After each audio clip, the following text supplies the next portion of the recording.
versículos, porque o objetivo é observar este tema, esta doutrina, à luz da Bíblia. Então nós vamos procurar ler diversos versículos para fundamentar esta verdade a respeito da fé salvífica. O texto inicial é João, Evangelho segundo João, capítulo 1, versículo de número 12 e 13. Mas a todos quantos o receberam, deu-lhes o poder de serem feitos filhos de Deus, a saber, os que creem no seu nome, os quais não nasceram do sangue, nem da vontade da carne, nem da vontade do homem, mas de Deus. Vamos orar mais uma vez. Senhor, estamos diante de Ti, estamos diante da Tua santa palavra, que o Teu Espírito Santo nos dê entendimento, nos ilumina, nos ensina a Tua palavra, nos edifica, nos alimenta por intermédio da Tua palavra, Senhor. Pedimos a Tua bênção, a Tua ajuda, a Tua ministração sobre nós, em nome de Jesus. Amém e amém. Então, irmãos, nós vamos estar expondo o capítulo 15 da nossa confissão de fé congregacional. O capítulo 15, ele vai trabalhar exatamente a fé salvífica. E ele vai afirmar o seguinte, no seu primeiro parágrafo: cremos e confessamos que a graça da fé, por meio da qual os eleitos são capacitados a crer para a salvação de suas almas, é obra do Espírito de Cristo em seus corações. Então esta é a primeira, digamos assim, a primeira afirmativa apresentada pela nossa confissão. Ela está afirmando que a fé que exercemos é uma graça de Deus, conforme está escrito em Efésios capítulo 2, versículo 8. Pela graça sois salvos por meio da fé. Isto não vem de vós, é dom de Deus, não vem das obras, para que ninguém se glorie. Quem exerce a fé é o crente, mas para que ele consiga exercer a fé, Deus precisa dar a ele a capacidade de crer. Jesus disse: sem mim, nada podeis fazer. Então, sem a graça de Deus, sem o poder do Espírito, nós nem poderemos crer no Evangelho. Então ele está dizendo que esta fé, que nos capacita a crer para a salvação, ela é obra do Espírito de Cristo em nossos corações. Então a fé que exercemos é obra do Espírito de Cristo em nossos corações. Observando então o versículo que nós lemos de João capítulo 1, é exatamente isso que é afirmado no versículo 12, mas, Evangelho de João capítulo 1, versículo 12, mas a todos quantos o receberam, deu-lhes o poder de serem feitos filhos de Deus, aos que creem no seu nome. O texto claramente afirma que nós precisamos receber poder. Então é dado a nós o poder de Deus que nos torna filhos de Deus. E através do poder de Deus dado a nós, somos capacitados a crer no Evangelho, a receber Jesus como Senhor e Salvador das nossas vidas. Veja o que diz o verso 13. João capítulo 1, verso 13.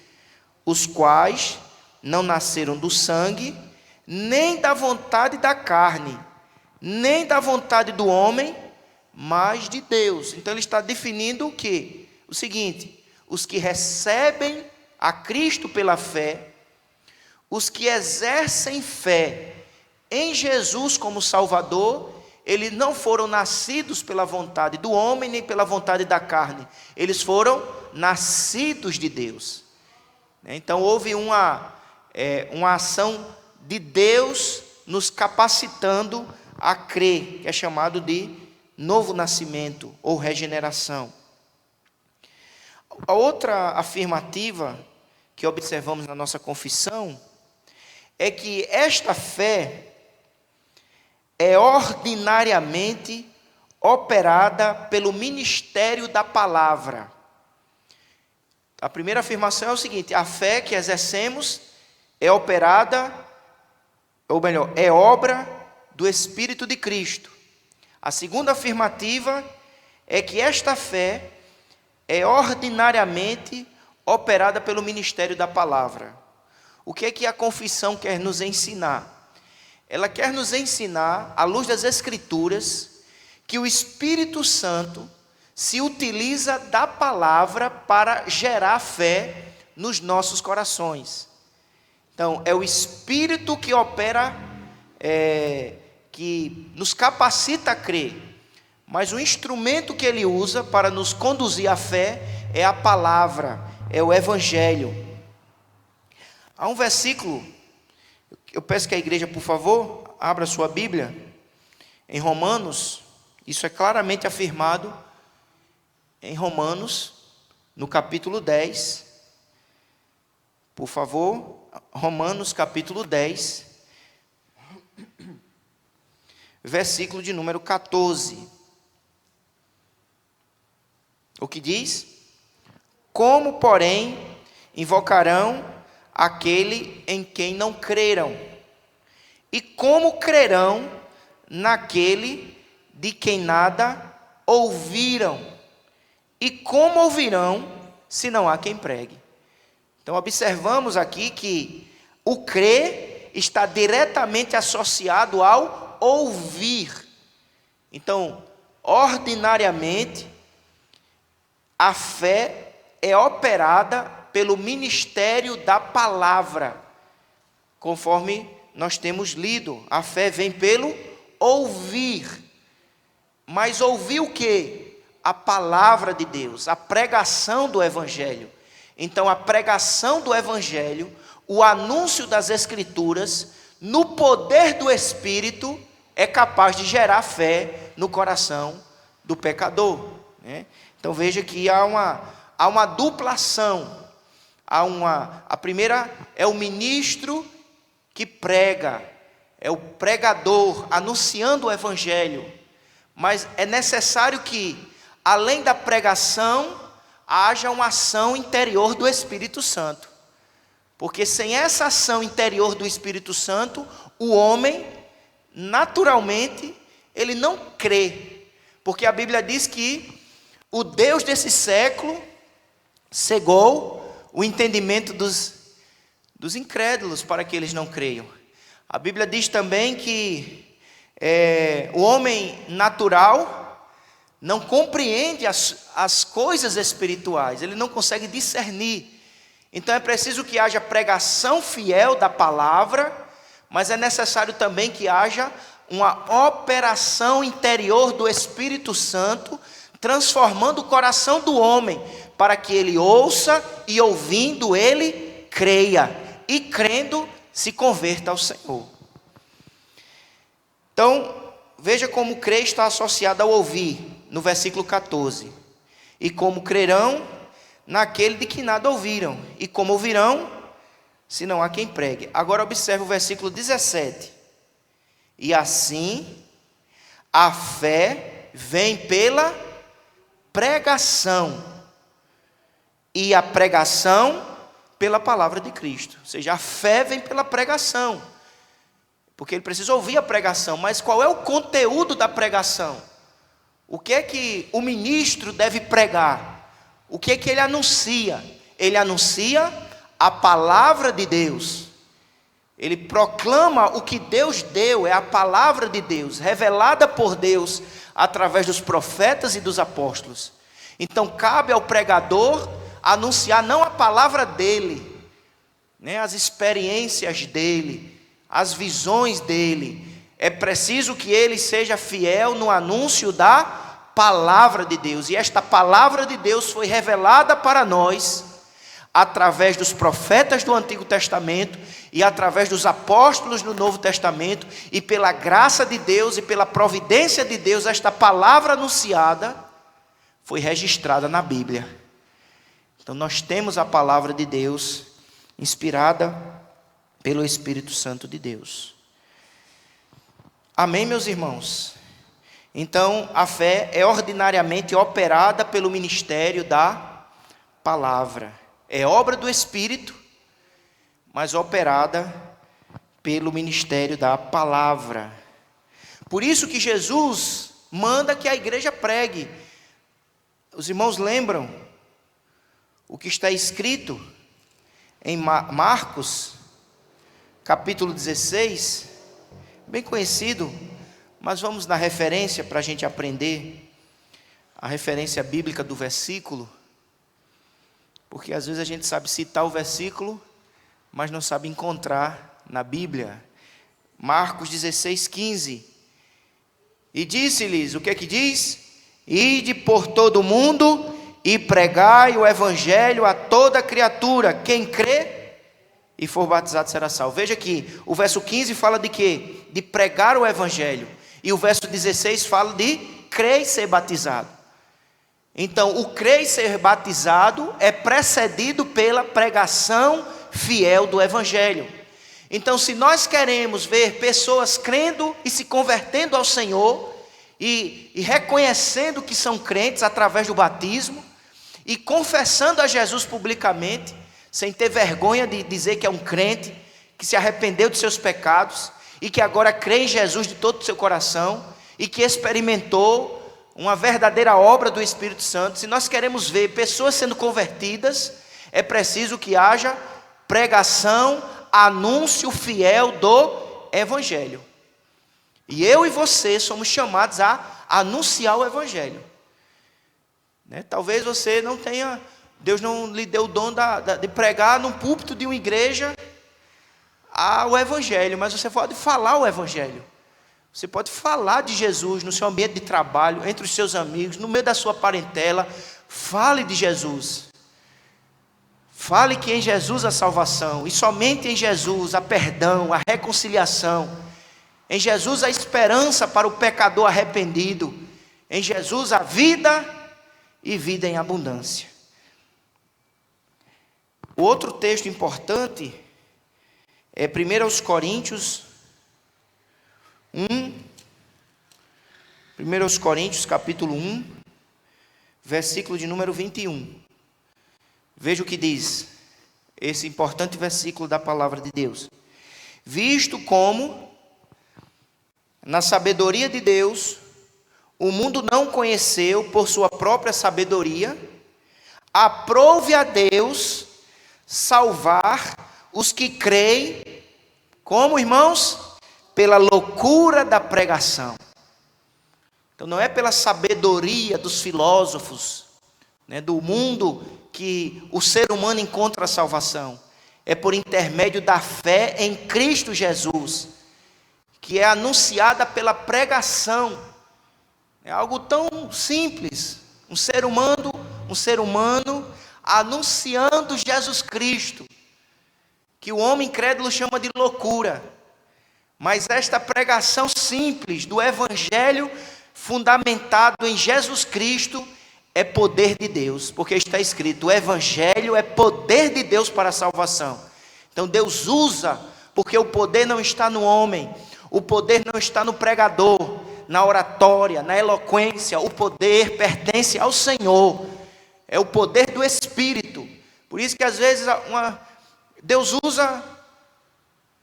usa-nos, irmãos, porque nós sempre seremos nas mãos do Senhor vasos de barro, vasos simples, vasos frágeis, mas a nossa capacidade, o poder não está no vaso, mas está no Deus Todo-Poderoso e na sua palavra e em Jesus Cristo, o Salvador. Então essa é a segunda afirmativa que aprendemos à luz das Escrituras e que a nossa confissão afirma, que a fé, em primeiro lugar, é obra do Espírito de Cristo, não é algo que eu gero, que eu produzo de maneira autônoma, é algo que eu recebo pela graça, do poder do Espírito, a capacidade de crer. Esta fé, operada pelo Espírito Santo de Deus, é fundamentada na palavra, porque ela é ordinariamente operada pelo ministério da palavra, da pregação. A terceira afirmativa que aprendemos, à luz da nossa confissão e das Escrituras, é que a fé se desenvolve. Ou seja, eu recebi esta fé salvífica, e nesse sentido, todo verdadeiro crente tem essa mesma fé. Se você é realmente um crente, Deus, por misericórdia, no poder do Espírito, lhe deu esta capacidade de crer. Você tem a fé salvífica. Mas esta fé, ela pode ser desenvolvida. Você pode se fortalecer na fé. Você pode desenvolver na fé. Você pode crescer na fé. Então, é importante compreendermos isto. Por isso que os discípulos pedem a Jesus. Olha o que eles pedem em Lucas 17. Lucas 17. O que eles pedem? Então, verso 5. Lucas 17, 5. Então disseram os apóstolos ao Senhor: aumenta-nos a fé. Então, se eles estão pedindo, é porque a fé pode ser aumentada. A fé pode ser desenvolvida. Atos 20, versículo 32. Vamos ver outra referência. Atos 20, versículo de número 32. Agora, pois, encomendo-vos ao Senhor e a palavra da sua graça. Paulo aqui, irmãos, está se despedindo da igreja de Éfeso, e ao se despedir ele diz: olha, eu entrego vocês, eu deixo vocês nas mãos do Senhor e da sua palavra. Versículo de número 32. Continuando, que tem poder para o quê? Para vos edificar e dar herança entre todos os que são santificados. Paulo diz: olha, eu entrego vocês nas mãos de Deus e da sua palavra, porque Deus e a sua palavra têm poder de nos edificar, de nos fortalecer, de nos fazer crescer. Então a gente precisa, irmãos, desejar o crescimento na fé. Nós precisamos desejar o crescimento espiritual. Não podemos ser crentes raquíticos, sempre fracos na fé. Precisamos desejar e buscar no Senhor, no poder do Senhor e em conformidade com a palavra revelada para nós, crescimento na fé. É o que Pedro chama em 1 Pedro, por favor, capítulo 2, versículo 2. Se eu quero crescer saudavelmente na dimensão física, eu preciso me alimentar. Não é assim? Se você não se alimenta bem, você vai ficar uma pessoa desnutrida. E a desnutrição causa enfermidades, mau desenvolvimento na criança e também no adulto. Então, a analogia pode ser aplicada também para a vida espiritual. Se eu quero também crescer espiritualmente, eu preciso me alimentar espiritualmente. Eu preciso encher a minha alma, o meu coração da palavra de Deus. O alimento para a vida do crente é a palavra. A palavra é o instrumento que o Espírito Santo de Deus usa para iniciar a nossa fé e desenvolver a nossa fé. Se nós desejamos uma fé desenvolvida, se nós desejamos crescer na fé, precisamos de alimento. Olha o que Pedro diz. 1 Pedro 2:2. Desejai ardentemente, como crianças recém-nascidas, o genuíno leite espiritual, para que por ele, pelo leite espiritual, vos seja dado crescimento para a salvação. Então, irmãos, a gente precisa orar e pedir: Senhor, renova no meu coração o desejo pela palavra. Na vida de muitos crentes está esfriando esse desejo, irmãos. Temos muitos crentes com problema de fastio espiritual. O apetite, ele não tem mais apetite espiritual pela palavra, pela oração, pelo estudo da palavra, pelo santo culto. Então a gente precisa orar: Senhor, dá-me saúde espiritual, renova na minha alma o apetite santo por tua palavra, tira esse fastio, tira essa frieza, que eu deseje ardentemente, como criança recém-nascida. Quem já foi mãe sabe da experiência do que é uma criança recém-nascida desejar leite, né? Então, o menino, eu tenho 2 meninos, né, 2 filhos, e eles eram bebês, e eles gostavam muito de mamar, e a mãe dava leite a eles, o leite materno, mas daqui a 3 horas, eles começavam a chorar. E eles choravam muito, e só paravam de chorar quando recebiam novamente o leite. Os primeiros meses, né, minha esposa sempre estava acordando de madrugada, porque eles mamavam, mas daqui a 3 horas, um pouco mais, essa é a ideia. Ou seja, não é como nem mesmo um adulto que deseja comer, mas é como uma criança, ou seja, constantemente ela chora, ela deseja, e nada satisfaz aquela criança senão o leite espiritual. Meu irmão, que a nossa alma se satisfaça com o leite espiritual. O problema é que muitas vezes a gente está se empanturrando das coisas deste mundo, e o apetite espiritual vai embora. É como uma pessoa que, um marido que a mulher prepara o almoço, e aquele almoço maravilhoso, feito com muito carinho, e ele sai do emprego para almoçar em casa. Mas antes de almoçar, ou melhor, antes dele chegar em casa, ele para numa barraca de caldo de cana e toma um caldo de cana com pão doce. Aí quando ele chega em casa, ele vê aquele almoço, aquilo já perdeu a graça, porque ele já se empanturrou com a comida na rua.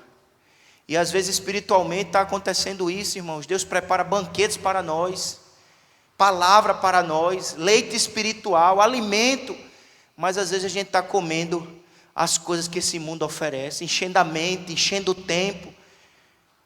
Que nós possamos pedir ao Senhor: Senhor, renova em mim o ardente desejo pelo leite espiritual, por tua palavra, e que eu queira este crescimento.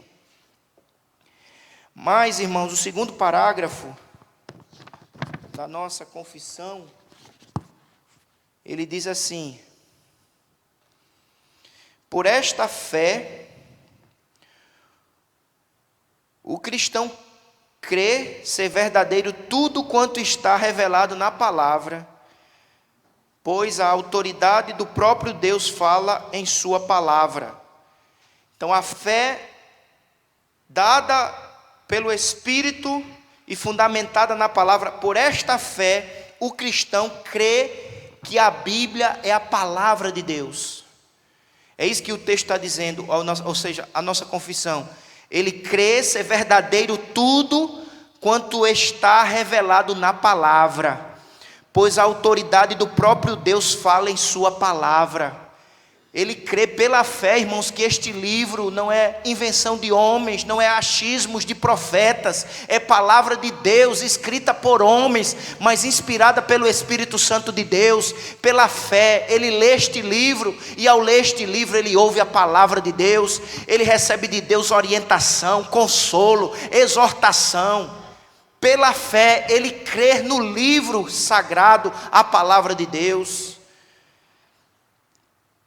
Pela fé, abra sua Bíblia em 1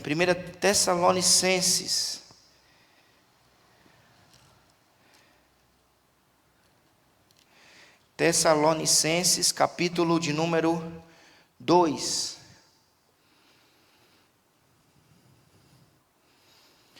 Outra razão, verso 13.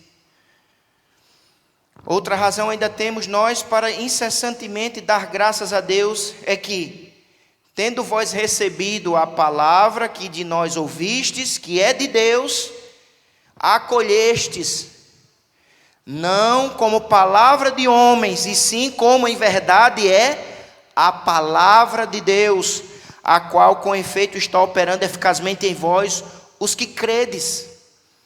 Paulo então está reconhecendo e dando graças a Deus, porque aquele povo está recebendo a palavra, ouvindo a palavra, não como uma palavra do homem, mas realmente como a palavra de Deus, como escritura inspirada por Deus, e é útil para nos corrigir, nos educar, nos tornar sábios para a salvação.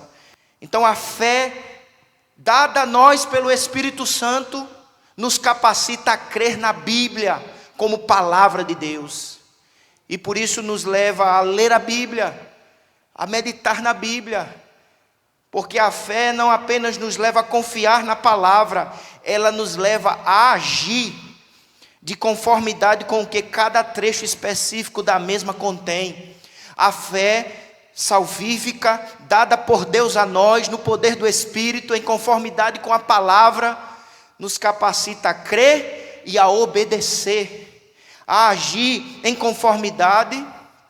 É interessante o que ele diz aqui, a agir de conformidade com o que cada trecho específico da mesma contém.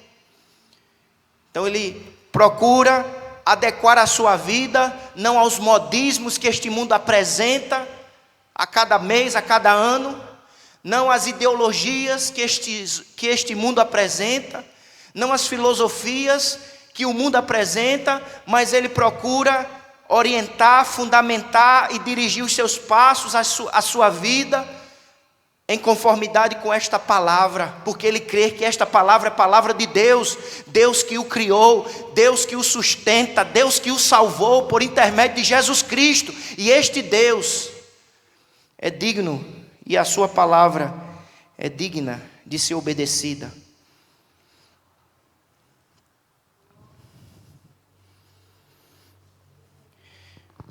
Vamos abrir em Romanos, capítulo 16,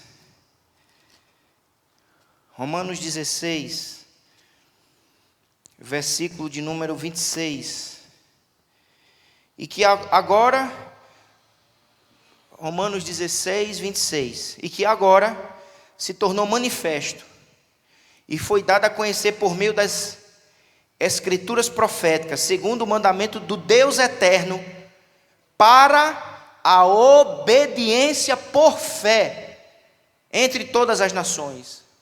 Ou seja, irmãos, a fé está associada à obediência.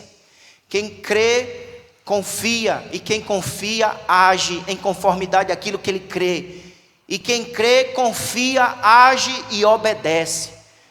Esse negócio de dizer eu creio, mas não vive uma vida de obediência à palavra de Deus, é uma negação em atos, em atitudes, em ações desta fé, a fé genuína, a fé salvífica, a fé que foi dada a nós pelo Espírito Santo de Deus, nos capacita a crer em Deus, na palavra de Deus, em seu Filho Jesus Cristo como nosso Salvador, e nos capacita a viver uma vida de obediência aos mandamentos do Senhor. A fé sem obras é morta. Por esta fé nós cremos, nós agimos, nós obedecemos. Veja o que Isaías diz, Isaías 66.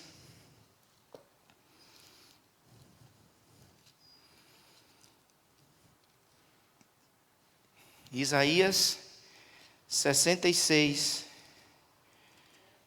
versículo 2. Porque a minha mão fez todas estas coisas, e todas vieram a existir, diz o Senhor, mas o homem para quem olharei é este, o aflito e abatido de espírito, e o que treme da minha palavra. Ele treme diante da palavra do Senhor. Que Deus nos conceda, irmãos, este tremor, este quebrantamento de alma, E às vezes está faltando em nós esse tremor. Que Deus nos conceda esse tremor, este quebrantamento de alma. Que Deus nos dê essa sensibilidade de ouvir a voz do Senhor e reconhecer a sua voz, e crer, e agir, e obedecer, e tremer, conforme também nos fala Tiago, capítulo de número 1. Por favor, abra sua Bíblia em Tiago, capítulo de número 1.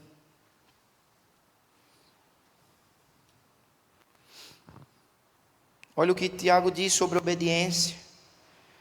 Tiago 1, versículo 21. Portanto, despojando-vos de toda impureza e acúmulo de maldade, acolhei com mansidão a palavra em vós implantada, a qual é poderosa para salvar a vossa alma. Esta palavra precisa ser acolhida. Verso 22. Tornai-vos, pois, praticantes da palavra, e não somente ouvintes, enganando-vos a vós mesmos. É o que a palavra fala. Tiago ensina claramente, irmãos, se nós só ouvimos e não obedecemos, nós estamos enganando a nós mesmos. Que não vivamos no engano, mas na verdade da fé que nos leva a crer e obedecer. Porque, verso 23, se alguém é ouvinte da palavra e não praticante, assemelha-se ao homem que contempla no espelho o seu rosto natural, pois assim mesmo se contempla e se retira, e para logo se esquece de como era a sua aparência. Ninguém faz isso quando se contempla no espelho. Você não esquece da sua aparência quando você se olha no espelho. Se seu cabelo está despenteado, você vai arrumar o cabelo, né? Como se diz, pentear o cabelo. Se você percebe que tem uma sujeira no seu rosto, quando o espelho vai revelar que o seu rosto está sujo. E aí quando você vê o rosto sujo que o espelho revelou, qual é a sua reação imediata? Você vai lavar o rosto. Então ele diz, ninguém olha para o espelho e vê a sujeira e sai esquecido do que viu. Você toma providências para tirar a sujeira, limpar. Mas o que ele está dizendo? Se você ouve a palavra é o espelho que revela a nossa alma, o pecado, a sujeira. Então a palavra é como um espelho que revela a nossa alma, para que a gente veja pelo espelho que é a palavra e possamos agir em obediência, em arrependimento, em nos voltar ao Senhor. Amém, meus irmãos? Então a fé, ela nos conduz à obediência, a tremer. Mas em outro aspecto, por favor, Hebreus 11, 13. Volta um pouquinho a sua Bíblia. Hebreus 11, 13. Todos estes morreram na fé, sem ter obtido as promessas, vendo-as, porém de longe, e saudando-as. Tem outra versão, a versão corrigida diz, abraçando-as, e confessando que eram quê? Estrangeiros e peregrinos sobre a terra. A fé nos capacita a crer, a agir, obedecer, tremer diante da palavra e abraçar as promessas de Deus. Nós nos abraçamos nas promessas de Deus, as promessas para a vida presente. Eis que estou convosco todos os dias até os confins da terra. O Senhor é o meu pastor, nada me faltará. Salmo 123, Salmo 121. Eleva os meus olhos para os montes, de onde me virá o socorro? Meu socorro vem do Senhor, que fez os céus e a terra. A fé me leva a abraçar as promessas de Deus em conformidade com a sua palavra para a vida presente. Mas a fé também me leva a abraçar as promessas de Deus para o futuro, porque eu creio que um dia a trombeta vai tocar e o Rei Jesus voltará em glória, e Ele enxugará de nossos olhos todas as lágrimas, e haverá um novo céu e uma nova terra, e Ele retirará dessa terra todo o mal, toda doença, toda maldade, toda corrupção, toda sujeira, e reinará eternamente em glória. Então é a fé que me faz abraçar as promessas. Que vivamos abraçados, irmãos, não ao pecado, abraçados não ao mundo, mas abraçados à promessa de Deus, tanto para a vida presente como para a vida futura. É isso que nos torna fortes, e nos dá alegria, são as promessas de Deus. A fé nos leva a aceitar as promessas. Atos 15, 11. Por favor, Atos 15, versículo 11.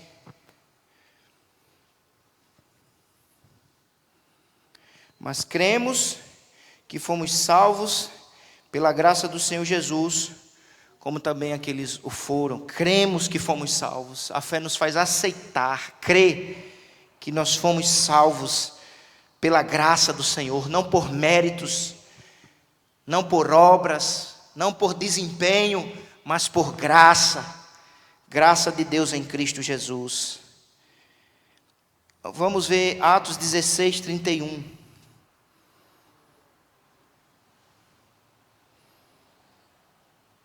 Responderam-lhe: crê no Senhor Jesus e serás salvo, tu e a tua casa. Então a fé nos faz aceitar a salvação somente pela graça em Cristo Jesus, a receber.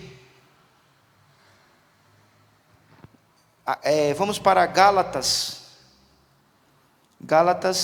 2, 20. Gálatas 2, versículo 20. Logo, já não sou eu quem vive, mas Cristo vive em mim, e esse viver que agora tenho na carne, vivo pela fé no Filho de Deus, que me amou e a si mesmo se entregou por mim. É um viver que descansa em Cristo Jesus, que um dia morreu por mim naquela cruz, para garantir a minha salvação. Mesmo não merecendo, Ele garante a salvação para os que creem nele como Senhor e Salvador. Bem, e em terceiro e último lugar, a fé, o que a nossa confissão de fé afirma é o seguinte: que esta fé é de diferentes graus, pode ser fraca ou forte. Então ele ainda está trabalhando um pouco essa questão do desenvolvimento da fé, mas aqui ele vai usar o conceito de graus. Entretanto, por menor que seja a fé salvífica, é de uma qualidade ou natureza diferente da fé e graça comuns àqueles que professam a fé temporariamente. Ou seja, a qualidade da fé é salvífica. Então, se uma pessoa realmente, ele é um crente em Cristo Jesus, ele tem esta fé salvífica. Então, todo verdadeiro crente tem a fé salvífica, ela tem essa qualidade. Mas nós podemos distinguir um crente do outro, não no sentido da salvação, mas no sentido do grau da fé, da confiança que ele exerce em Cristo Jesus. Um exemplo que Jesus, vamos observar, por exemplo, quando Jesus em Mateus, capítulo 6, versículo 30, veja o que Jesus diz. Ora, se Deus veste assim a erva do campo, que hoje existe e amanhã é lançada no forno, quanto mais a vós outros, homens de pequena fé. Ou seja, os discípulos, como nós, estavam com dificuldade de confiar no cuidado de Jesus. E ele começa a argumentar, Jesus começa a argumentar, dizendo: aquele que deu a vida, que deu o corpo, não é capaz de dar as vestes? Aquele que deu a bênção maior, não é capaz de dar as bênçãos menores? E por que vocês estão tão ansiosos, tão preocupados, excessivamente preocupados? Jesus está dizendo aos discípulos: sabe por que vocês andam assim? É a pequena fé. O grau de fé é pequeno, vocês não estão confiando de maneira profunda no caráter daquele que promete, nas promessas. E quando, irmãos, a fé é pequena, a ansiedade é grande, a preocupação é excessiva, mesmo na vida de um crente. Ele estava falando para os seus discípulos. Mas olha a diferença, um outro exemplo. Mateus 8.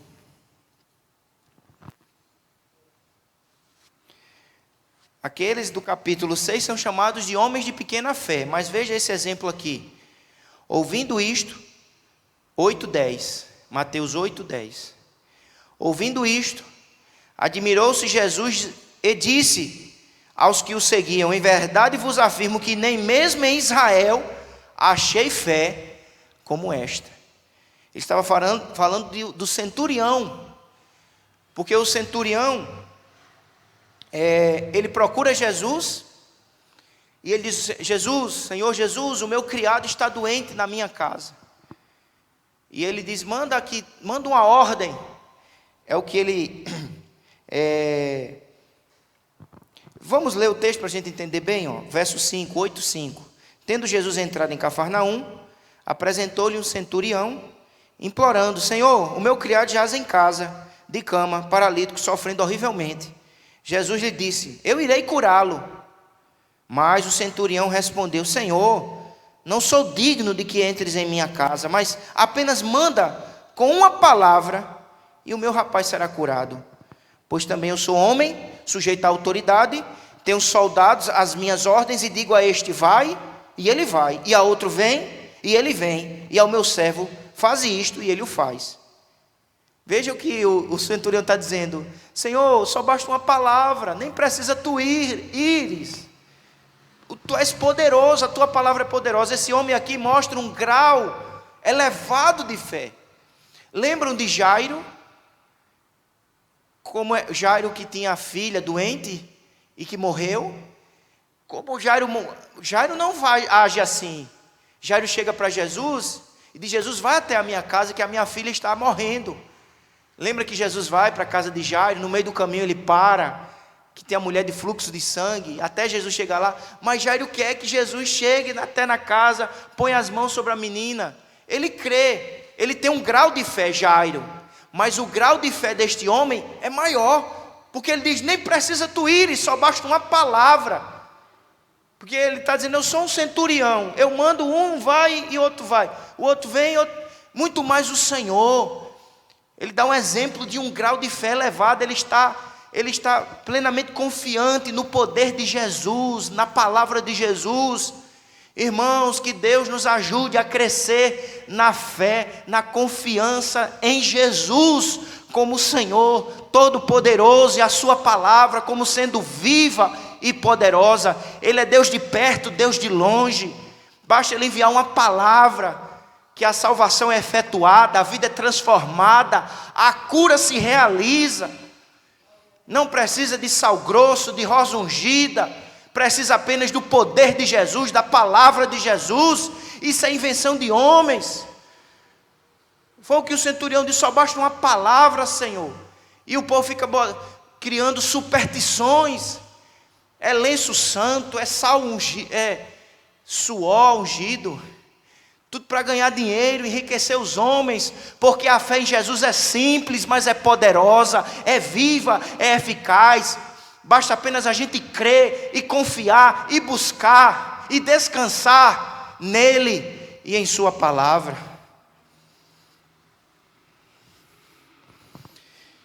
Vamos ler outros textos. Hebreus 5:13. Ora, todo aquele que se alimenta de leite é inexperiente na palavra da justiça, porque é criança. Veja que há fases na vida. Todo ser humano que se converte de verdade, ele nasceu de novo. Mas ele foi regenerado pelo Espírito Santo de Deus.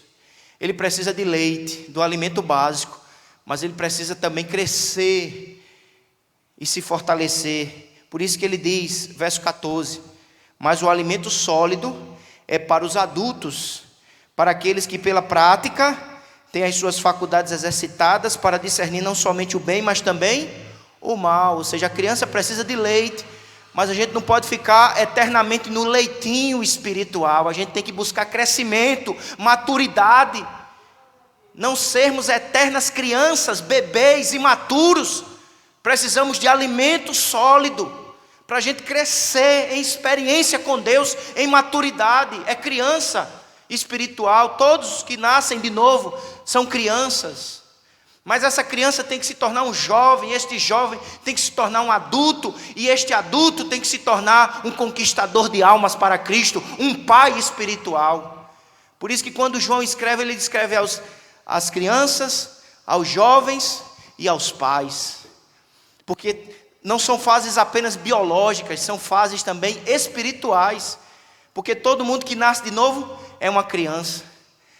Mas essa criança tem que se tornar um jovem, tem que crescer e se fortalecer. E só há crescimento e fortalecimento pela palavra, no poder do Espírito, através da oração, do estudo, da meditação, do culto. São os meios que Deus estabelece. Agora, por favor, Romanos 4.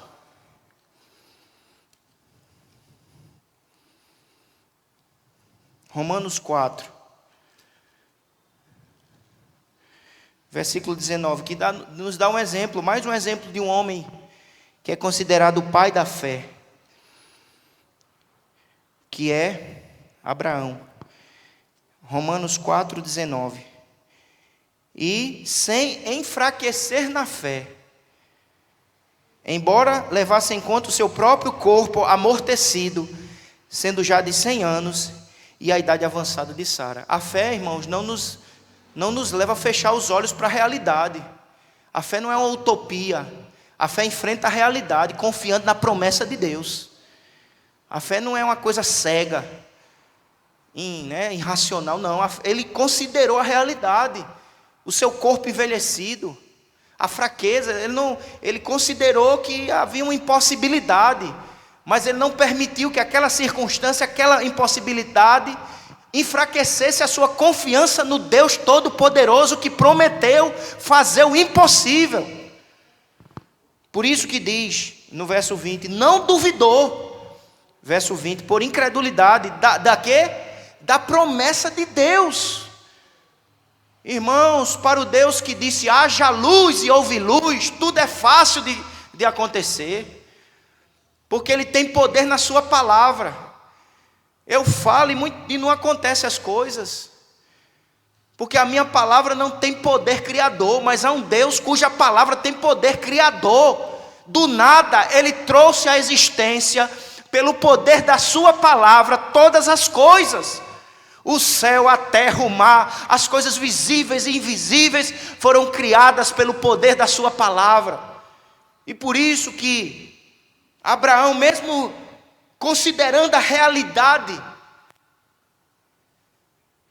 dura, nua e crua, como se diz, ele não duvidou, ele não enfraqueceu, porque a fé dele não estava baseada em sentimentos, nem em circunstâncias.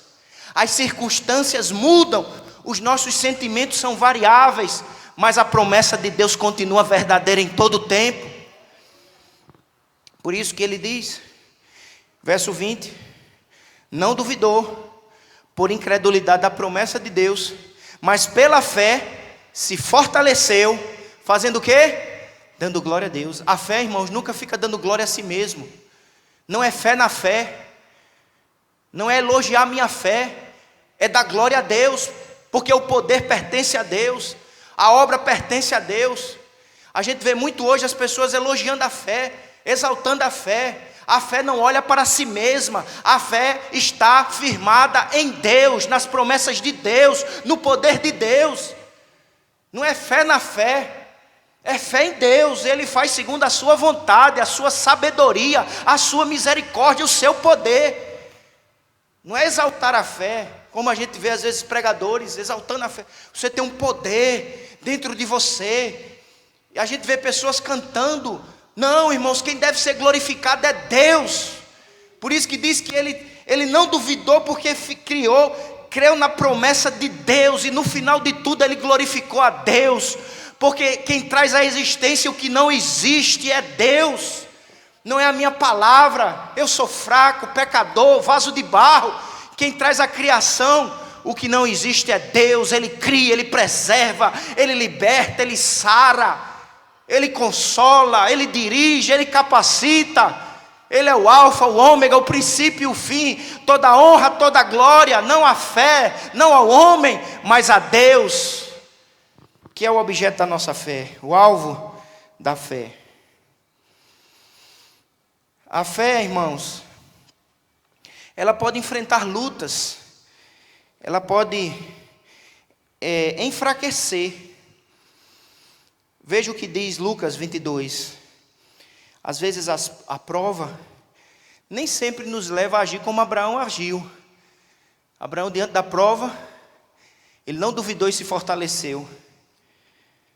Mas, por exemplo, Pedro, ele foi assaltado por uma situação e ele foi enfraquecido diante de uma situação.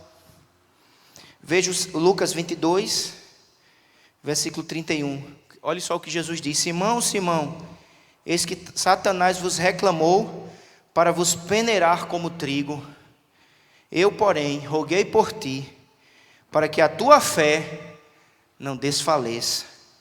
Tu, pois, quando te converteres, fortalece os teus irmãos. Então a fé, ela pode enfrentar enfraquecimento. Pedro passou por uma luta muito grande. Pedro chegou a negar a Cristo. E sabe o que fez, irmãos, Pedro não perder a fé de vez, como aconteceu com Judas? Porque Jesus disse: eu vou rogar por ti. Nós temos um intercessor, irmãos, que intercede por nós. É Ele que garante a nossa firmeza. É Ele que nos sustenta em meio às lutas, às tentações, que quer nos abater, nos enfraquecer, nos desviar deste caminho. Mas o Senhor é capaz de nos sustentar em todo o tempo. Porque pela fé nós obteremos vitória contra os ataques de Satanás. Abra sua Bíblia em Efésios 6, versículo de número 16. Veja o que diz: embraçando sempre o escudo da fé, com o qual podereis apagar todos os dardos inflamados do maligno. O maligno, irmãos, ele lança os seus dardos, a sua lança, né? Ele joga os seus dardos, e muitas vezes esses dardos, eles querem nos abater, enfraquecer a nossa fé, ou enfraquecer a nossa vida e nos derrubar. Mas a fé é como um escudo que protege a nossa mente, as nossas emoções. Pela fé no Senhor, confiando em suas promessas, vencemos, porque por meio da fé obtemos vitória. Abra sua Bíblia em 1 João 5, 4.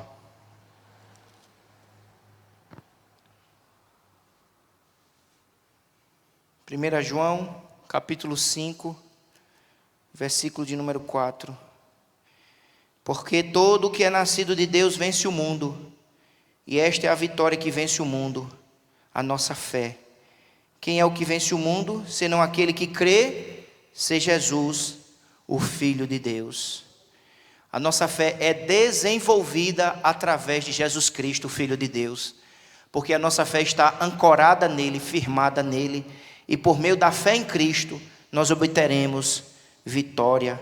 Louvado seja o nome do Senhor. Para encerrar, voltemos para Hebreus. Vamos ler alguns versículos de Hebreus, encerrando esse estudo para a glória de Deus. Hebreus 6, versículo 11. Desejamos, porém, continue cada um de vós mostrando até o fim a mesma diligência para a plena certeza da esperança. Verso 12. Para que não vos torneis indolentes, mas imitadores daqueles que pela fé e pela longanimidade herdam as promessas. Então a fé, irmãos, nos faz herdar as promessas. A fé em Cristo Jesus, Hebreus 10, 22. Hebreus 10, versículo 22.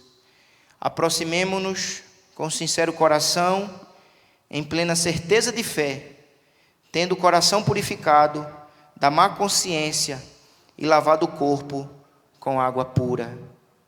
E o capítulo 12, versículo de número 2. Olhando firmemente para o autor e consumador da fé. Amém e amém. Que Deus nos ajude a vivermos uma vida firmada na fé que nos leva a Ele a crer, conforme nós ouvimos, obedecer, tremer, abraçar, aceitar, receber e crescer na graça e no conhecimento do Senhor. Fiquemos de pé.